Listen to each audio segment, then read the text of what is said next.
વડોદરા જિલ્લાના સિનોર તાલુકામાં અકસ્માતની ઘટના સામે આવી છે। સિનોર માલસા રોડ ઉપર પાથરવામાં આવેલા કપચા વાહન ચાલકો માટે જોખમરૂપ બન્યા છે, જેના કારણે વધુ એક અકસ્માત સર્જાયો છે। સિનોર માલસા રોડ ઉપર હાલમાં નવીન માર્ગ નિર્માણની કામગીરી ચાલી રહી છે। કામગીરી દરમિયાન રોડ પર પાથરવામાં આવેલા કપચા વાહન ચાલકો માટે મુશ્કેલી ઊભી કરી રહ્યા છે। માલસર સિનોર રોડ પરથી અનુભવાઈ આહિર અને એક વ્યક્તિ સાથે બાઇક લઈને રતનપુર ગામે જઈ રહ્યા હતા। તે સમયે રોડ પરના કપચાના કારણે અચાનક બાઇક સ્લીપ થતા અકસ્માત સર્જાયો। અકસ્માતમાં બાઇક પર સવાર અનુભાઈ આહિર અને એક વ્યક્તિ મળી કુલ 2 લોકોને ઈજા પહોંચી। ઘટના બાદ ઈજાગ્રસ્તોને સારવાર માટે ખસેડાયા। સ્થાનિક લોકોમાં માર્ગની હાલત અંગે રોષ જોવા મળી રહ્યો છે અને તંત્ર પાસે તાત્કાલિક યોગ્ય વ્યવસ્થા કરવાની માંગ ઉઠી છે। વીડિયો જર્નાલિસ્ટ જેસલ વસાવા સાથે સત્યા ટીવી ન્યૂઝ સિનોર।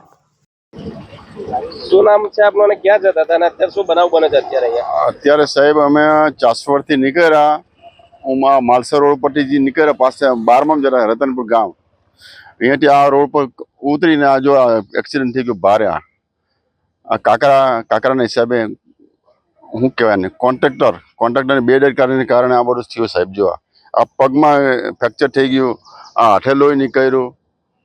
કઈ કઈ જગ્યાએ છે? હાથમાં ક્યાં વાગ્યું? આ હાથમાં જો સાહેબ, આ લાલ, પછી અહીં આ વાગ્યું, આ પગમાં ફ્રેક્ચર જેવું લાગે સાહેબ મને। આ જો અહીંયા છે આ બાજુ। આ બાબતે સરકારશ્રીને આપ શું કહેવા માંગો છો? સાહેબ એકદમ ઘોર નિંદા, બેદરકારી છે આ કોન્ટ્રાક્ટરની। કોન્ટ્રાક્ટર ઉપર જે કંઈ હોય તે એક્શન લેવા માંગુ અમે। પાણી છાંટો, ગમે તે કરો, રસ્તા રિપેરિંગ કરો જલ્દી।